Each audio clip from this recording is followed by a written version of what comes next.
Bonjour à tous, donc on va faire une petite vidéo, une toute petite, d'avant-match, avant le match de demain entre l'Olympique de Marseille et l'AS Monaco à l'Orange Vélodrome. On va faire un point. Le groupe officiel communiqué par Igor Tudor devrait tomber dans la journée, mais avant cela, on peut déjà imaginer à peu près qui sera absent et qui sera présent. Amin Harit, quant à lui, on sait déjà qu'il est d'ores et déjà forfait. Il est en pleine récupération avec les docteurs, il avance bien selon le coach. Il est en pleine récupération suite à sa grosse blessure obtenue au genou contre Monaco avant la Coupe du Monde. Issa Kabore, qui était absent depuis de longues semaines, qu'il avait raté beaucoup d'entraînement suite à son entorse à la cheville, lui a fait son retour à l'entraînement mais reste incertain pour cette rencontre. Ils vont faire un point sur sa blessure dès aujourd'hui pour voir s'il est apte à jouer contre Monaco demain. Pour Pau Lopez, c'est la même chose, et pareil pour Jonathan Klaus. Jonathan Klaus, on est plus optimiste, il devrait faire son retour dès demain contre Monaco, mais un point sera fait sur sa blessure aujourd'hui. Pareil pour Pau Lopez qui lui est plus incertain, c'est normal, il s'est blessé il n'y a pas si longtemps, donc un point va être lui aussi fait sur sa blessure pour voir si les trois sont aptes à être présents.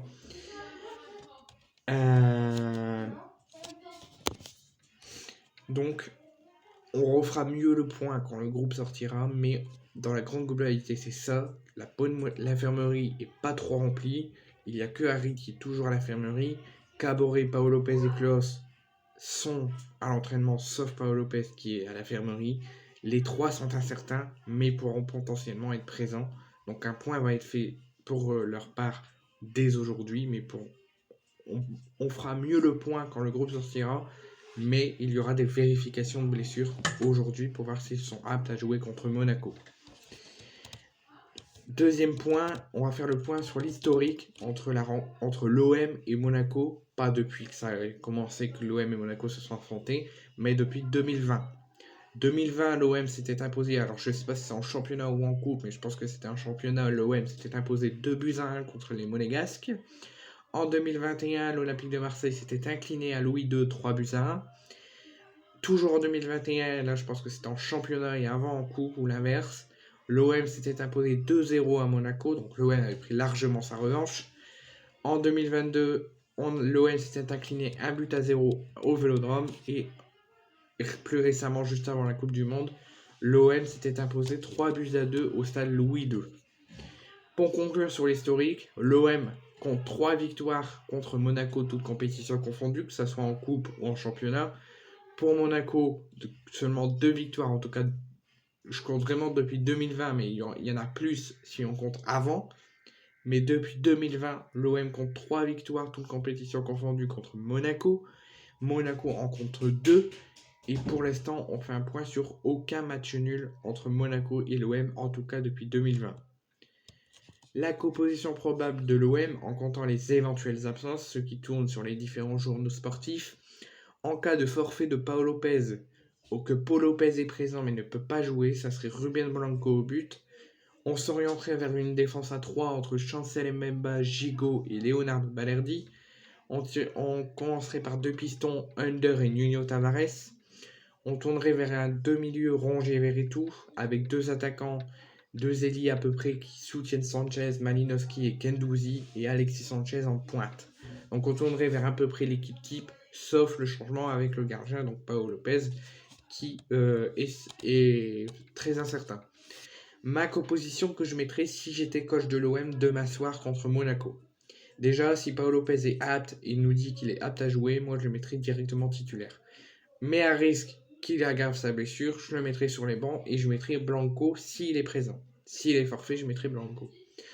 Défense à 3, je ne me tournerai pas vers un Mbemba Gigot Balerdi, mais vers un Mbemba Gigot Kolasinac, mais je suis pas contre qu'on tournerait vers une défense à 3 entre Mbemba Gigot et Balerdi durant la rencontre. Mais je m'orienterai vers une défense de départ entre Mbemba, Gigot et Kolasinac. Sur les pistons, si Klaus est là mais n'est pas apte à jouer, je te tournerai comme d'habitude vers un Under Nuno Tavares. Si Klaus nous dit qu'il est apte à jouer, qu'il peut jouer peut-être pas toute la rencontre, mais qu'il a 100% pour jouer au moins la bonne moitié du match, je m'orienterai vers un piston Nuno Tavares, Jonathan Klaus pour le reconduire et le refaire marcher. Si Klos ne peut pas est là mais ne peut pas jouer ou il n'est pas là, il est forfait, je mettrai Under et Nuno. Au milieu, je me tournerai vers un Guendouzi Rongier, comme avant, ça tourne plutôt bien, surtout au début de saison et sous l'air Sampaoli. Et toujours, moi, je mettrai 2 attaquants pour soutenir Alexis Sanchez en pointe. Je mettrai Ruslan Malinowski et Dimitri Payet. Le point sur le classement avant les matchs de nos concurrents directs et de l'OM. Déjà, il y aura un premier match dès ce soir à Lorient, entre Lorient et le Stade Rennais. Donc le PSG est toujours leader avec 47 points, mais tiré par 3 points d'écart avec le Racing Club de Lens, dauphin du Paris Saint-Germain avec 44 points. L'Olympique de Marseille est 3e avec 42 points, donc ça se joue pour l'instant vraiment là avant cette journée.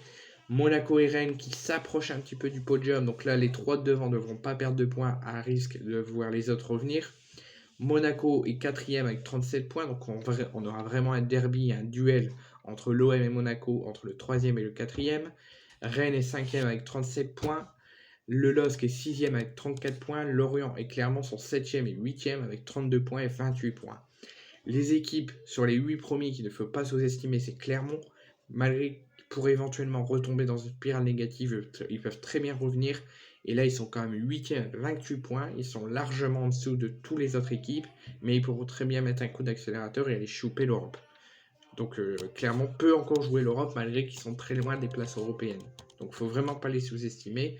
Les 3, voire les 4 de devant ne vont pas perdre de points, dont nous, l'OM. Mais nous, on devrait quand même prendre le maximum de points et remplir notre objectif de la 2e place. Nous, l'OM, on a 3 objectifs. La première, c'est de finir 2e, de jouer la Ligue des Champions la saison prochaine, en espérant faire un meilleur parcours, de finir sur le podium, de remporter la Coupe de France, et éventuellement, en tout dernier recours, de tenter d'être champion de France. Mais ça va être très difficile, sachant que Lens est sous une très bonne dynamique. Le PSG baisse un peu, mais vont sans doute revenir sur une bonne dynamique. Donc si on veut jouer la première place, on peut toujours rêver et toujours la tenter, mais en priorité, c'est la Coupe de France et la seconde place.